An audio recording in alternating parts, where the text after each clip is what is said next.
All right, Nathaniel Oxford here with another song tutorial. This is on clarinet. This is for song number 18, Down by the Station. We're not just going to learn the notes to this song or learn how the song goes, but we're also going to talk about tonguing. Articulation is the musical term for the different ways that you start or connect or separate notes is articulation. So you might have a song that you want to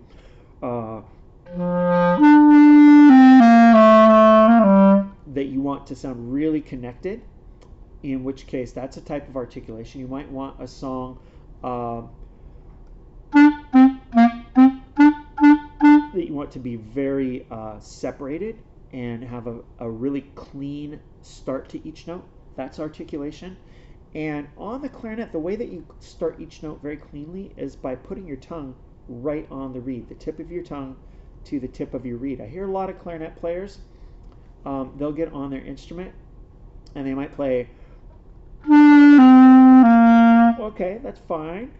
It's very connected. We don't necessarily connect those notes, but it's okay. But then you get to this part, and if you don't tongue it, it's going to sound like this.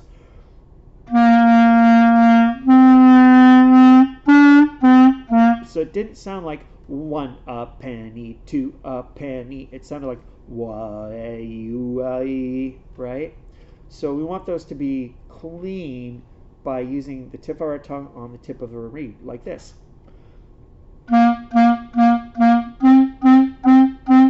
Okay, tip of the tongue to tip of the reed. If you play a trumpet or a flute, an instrument that doesn't have a reed, you're going to put your tongue right behind your teeth and go like do or to when you with your tongue when you do the notes. But on saxophone and clarinet, you put your tongue right on the reed.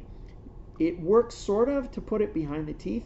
It's not as clean, and it's going to be a technical problem for you in the future if you tongue like a trumpet or a flute player. So you're going to want to practice now tonguing on the reed. Let's go to song number 18, Down by the Station.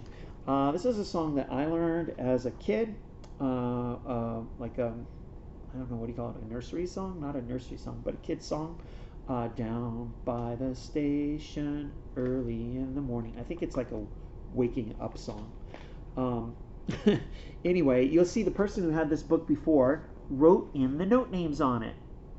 C, C, D, E, rest, and that's great. That's a great strategy for learning a new song, is go figure out what the notes are. What if you're not super proficient at reading notes yet?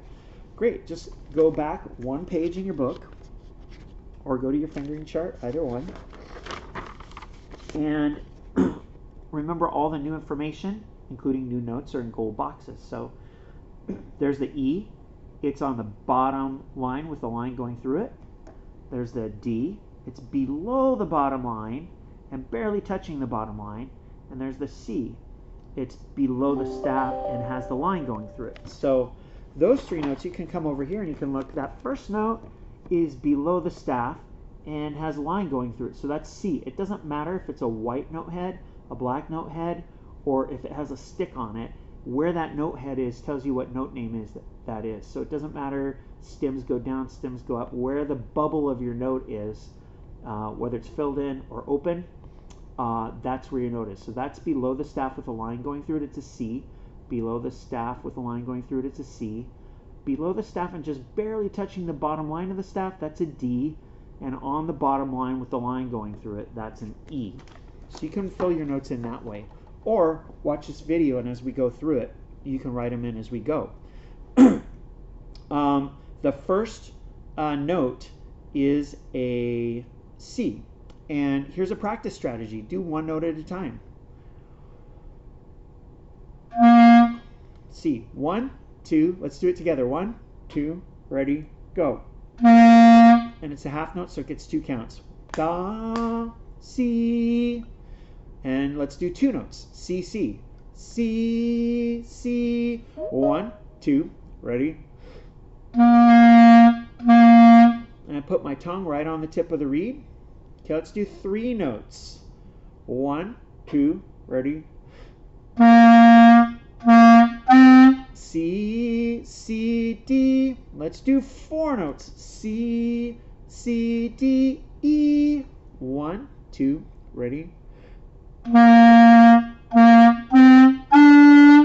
All right, you finish it out, and we'll see you in the next video.